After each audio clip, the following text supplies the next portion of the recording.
और तेजस्वी की सरकार आएगी और यहाँ की जो निकम्मी और घूसखोर महाभ्रष्ट विधायक है वो गर्व से कहती है कि मैं मोहनिया की पहली विधायक हूँ, और पहली विधायक तो बनी लेकिन पहली ऐसी भ्रष्ट विधायक बनी। रिजेक्ट कर दिया है और सीओ ने, जिस सीओ ने बनाया था उसको प्रमाणित किया था, उसी सीओ ने उसको रिजेक्ट करके इनको दिया था। और ये हमारी एक भी बात नहीं सुने और सीधे बोले कि हम बना हुआ 13/10/2025 का बना हुआ है, जबकि उससे पहले होना चाहिए। कैसे उनका हो गया?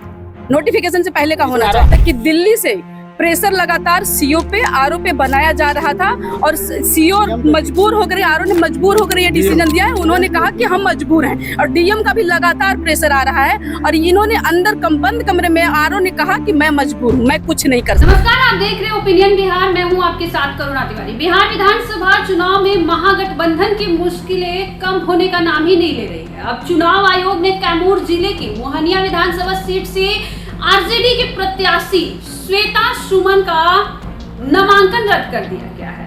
आपको बता दें कि चुनाव आयोग ने श्वेता सुमन को उत्तर प्रदेश की मूल निवासी बताते हुए उनका नामांकन अमान्य कर दिया है। बड़ा गाज गिर रहा है महागठबंधन पर। श्वेता सुमन ने मोहनिया सीट से नामांकन दाखिल करवाया था, लेकिन भारतीय जनता पार्टी यानी बीजेपी की बात करें तो बीजेपी ने चुनाव आयोग से शिकायत की थी कि श्वेता बिहार की मूल निवासी नहीं है। बीजेपी का आरोप था कि श्वेता उत्तर प्रदेश के चंदौली जिले की रहने वाली है और बिहार की किसी आरक्षित सीट पर चुनाव लड़ने के लिए यहाँ का मूल निवासी होना जरूरी होता है, लेकिन ये नहीं है। चुनाव आयोग ने बीजेपी की शिकायत पर गौर किया और श्वेता सुमन के डॉक्यूमेंट्स की भी जांच की। अब जांच में पाया गया कि श्वेता ने 2020 के चुनाव में भी मोहनिया से नामांकन दाखिल कराया था, जिसमें उन्होंने अपना पता उत्तर प्रदेश के चंदौली सकलडीहा विधानसभा के रूप में दर्ज कराया गया था। हालांकि इस बार उन्होंने बिहार का पता दिया था, लेकिन चुनाव आयोग ने इसे पर्याप्त सबूत नहीं माना और उनका नामांकन भी रद्द कर दिया गया। अब आपको बता दें कि नामांकन रद्द होने पर नाराजगी जताते हुए श्वेता सुमन ने कहा कि बीजेपी और उनके उम्मीदवार को मुझसे डर है, मेरी पार्टी और आरजेडी की सरकार आने का डर है, इसीलिए वह अन्याय कर रही है। सोच लीजिए, एक व्यक्ति को चुनाव नहीं लड़ने दिया जा रहा है। यह श्वेता सुमन का बयान है। लोकतंत्र में यह अधिकार नहीं है। उन्होंने कहा कि अगर उनकी सरकार आ गई तो वो क्या करने वाले हैं, बिहार का नाश होने वाला है। उन्होंने आरोप लगाया है कि मैं यहाँ की मूल निवासी तो नहीं हूँ और न मेरा जाति प्रमाण पत्र यूपी का है, जबकि मैं यहाँ 20 साल से रह रही हूँ। श्वेता सुमन से पहले विकासशील पार्टी यानी कि विकासशील इंसान पार्टी वीआईपी के उम्मीदवार शशि भूषण सिंह का भी नामांकन मोतिहारी की सुपौल सीट से रद्द कर दिया गया था। तकनीकी कारणों से उनका नामांकन रद्द कर दिया गया था, जिससे महागठबंधन को बड़ा झटका लगा। किसने लगाया था आरोप आपको? कल हम स्क्रूटनी में आए थे तो मुझे आज का डेट दिया गया था जाति प्रमाण पत्र को लेकर, और जब हम आज गए हियरिंग के लिए तो सबसे पहले उन्होंने कहा कि हमने रिजेक्ट कर दिया है आपका और कुछ नहीं कर सकते। फिर भी मेरे वकीलों ने जबरदस्ती उनको कहा कि जब आप लिए हैं, टाइम दिए हैं, तो आपको सुनना पड़ेगा। हमने जितने भी कोर्ट में जितने भी चीजें हमने सब कुछ बताई उन्हें, लेकिन फिर भी उन्होंने बोले कि हमने रिजेक्ट कर दिया है। और सीओ ने, जिस सीओ ने बनाया था उसको प्रमाणित किया था, उसी सीओ ने उसको रिजेक्ट करके इनको दिया था। और ये हमारी एक भी बात नहीं सुने और सीधे बोले कि हमने खारिज कर दिया है, आप जाके सीधे कोर्ट में मिलिए। ये जाति प्रमाण पत्र पर इनको एसडीओ साहब को पावर ही नहीं है उनको कि उसकी वैधता और उसके डुप्लीकेसी और जेन्युइननेस प्रमाण पत्र जांचने का। ये पावर तो स्क्रीनिंग कमेटी को है। कायदे से स्क्रीनिंग कमेटी को इनको भेजना चाहिए था और बाकी इलेक्शन का फॉर्म स्वीकार करना चाहिए था। स्क्रीनिंग कमेटी का जो फैसला होता आता उसके बाद निर्णय होता। जीता हुआ आदमी चुनाव कोर्ट में नहीं हारता है, हो जाता, लेकिन उनको कुछ सुनना ही नहीं था।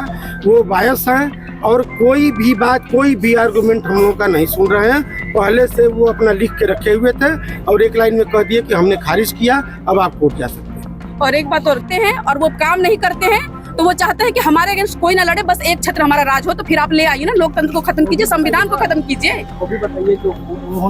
संविधान को खत्म कीजिए।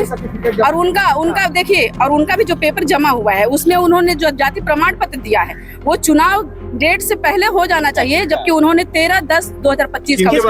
संगीता जी की बात कर रही हूँ, भाजपा जो अभी प्रत्याशी है। कब जमा किया? वो उनका सर्टिफिकेट बना हुआ 13/10/2025 का बना हुआ है, जबकि उससे पहले होना चाहिए। कैसे उनका हो गया? नोटिफिकेशन से पहले का होना चाहिए। आरोप लोग नहीं लगाए थे इसमें। मैंने बोला आवेदन भी दिया है मैंने, कोई सुनवाई नहीं हुई। हाँ, लेकिन वो भाजपा से, इसलिए उनकी सुनवाई नहीं होगी।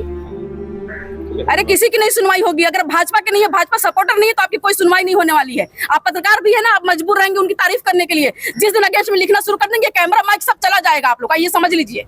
लेकिन आप लोग भी मजबूर हैं, आप उनकी ही बातें दिखाएंगे। मैं जानती हूँ इस बात को बहुत अच्छे से कि आप उनकी बातों को दिखाएंगे, उनकी ही तारीफों के पुल बांधेंगे। सही के लिए अगर आज पत्रकार खड़े हो जाए सही के लिए, तो फिर उनका कुछ भी चलने वाला नहीं है। सिर्फ पत्रकारिता उनको इतना महत्व दे रही है। आप लोग लोकतंत्र की रक्षा कीजिए, लोकतंत्र की अगर रक्षा नहीं करेंगे तो आप लोग भी कहीं के भी नहीं रहेंगे। मैं ये बात बता रही हूँ आपको यहाँ से। अभी की है, उनका भी सर्टिफिकेट, उनका भी जाति प्रमाण पत्र लगा हुआ था, लेकिन उनका हो गया, लेकिन मेरा नहीं हुआ। क्यों? क्योंकि भाजपा को और उनके उम्मीदवार को मुझसे डर है, मेरे पार्टी से डर है और राष्ट्रीय जनता दल के सरकार आने से डर है, इसलिए वो अन्याय कर रहा है। अभी सोच लीजिए कि जब व्यक्ति को चुनाव लड़ने नहीं दिया जा रहा है, लोकतंत्र में उसको ये अधिकार नहीं है, तो आप सोचिए कि जब उनकी सरकार आएगी पूरी तरीके से, तो वो क्या करने वाले, बिहार का नाश करने वाले हैं। वो अब आरोप लगाया गया था कि मेरा जाति प्रमाण पत्र, मैं यूपी की हूँ, मेरा जाति प्रमाण पत्र यूपी का नहीं होकर के मैं यहाँ की मूल निवासी नहीं हूँ, जबकि मैं 20 सालों से मैं यहाँ पे रह रही हूँ। और आप भी आ जाइए। नहीं कार्यालय से यहाँ तक कि दिल्ली से प्रेशर लगातार सीओ पे, आरओ पे बनाया जा रहा था और सीओ मजबूर होकर, आरओ ने मजबूर होकर ये डिसीजन दिया है। उन्होंने कहा कि हम मजबूर हैं और डीएम का भी लगातार प्रेशर आ रहा है और इन्होंने अंदर बंद कमरे में आरओ ने कहा कि मैं मजबूर हूँ, मैं कुछ नहीं कर सकता। फिर आरओ किस लिए है, किस लिए फिर आप बनाए हैं चुनाव आयोग को? आप सर्टिफिकेट दीजिए ना, अपने कैंडिडेट को सर्टिफिकेट दीजिए। चुनाव का क्यों, लोकतंत्र का क्यों आप मजाक उड़ा रहे हैं? फिर ऐसे किसका प्रेशर था इनके ऊपर? भाजपा का प्रेशर है, अमित शाह का प्रेशर है, मोदी जी का प्रेशर है, किसका प्रेशर नहीं है? और कैमूर डीएम का भी प्रेशर है। इन्होंने खुद अपने मुख से कहा है, इस बात की मेरे पास रिकॉर्डिंग नहीं, लेकिन इन्होंने कहा कि मैं मजबूर हूँ। आगे क्या करेंगे? उन्होंने कहा कोर्ट जाइए, तो कोर्ट जाएंगे, बिल्कुल कोर्ट जाएंगे। क्यों तेजस्वी की सरकार आएगी और यहाँ की जो निकम्मी और घूसखोर महाभ्रष्ट विधायक है, वो गर्व से कहती है कि मैं मोहनिया की पहली विधायक हूँ। और पहली विधायक तो बनी, लेकिन पहली ऐसी भ्रष्ट विधायक बनी जिसने हर मतलब विभाग से हर, यहाँ तक कि साथ में चलने लोगों से 10,000 की नौकरी लगवाती है तो 8,000 रुपए उसको सैलरी मिलती है, 2,000 कमीशन जाता है। ऐसे विधायक लोग, ऐसे कैंडिडेटों का यही करके करेंगे। वो गीता पासी जी का सेम केस है, उनका क्यों नहीं खारिज किया गया? क्यों नहीं खारिज किया गया? मैं जानना चाहती हूँ इस बात को भी। आप लोग भी इस सवाल को पूछिए कि गीता पासी का क्या? इस सीट पर एनडीए की स्थिति अब और भी ज्यादा मजबूत हो गई है। देखिए, इस पर जो बिहार विधानसभा चुनाव है काफी ज्यादा दिलचस्प होते जा रहा है और आपको बता दें कि इसमें जिस प्रकार महागठबंधन में सीट बंटवारे को लेकर लगातार खींचतान चल रही है, उसी बीच नामांकन भी रद्द किए जा रहे हैं। कई सीटों पर तो जो राजद और कांग्रेस एक ही जगह पर पार्टी, एक महागठबंधन के दो पार्टियां एक ही जगह से उम्मीदवार उतारती है।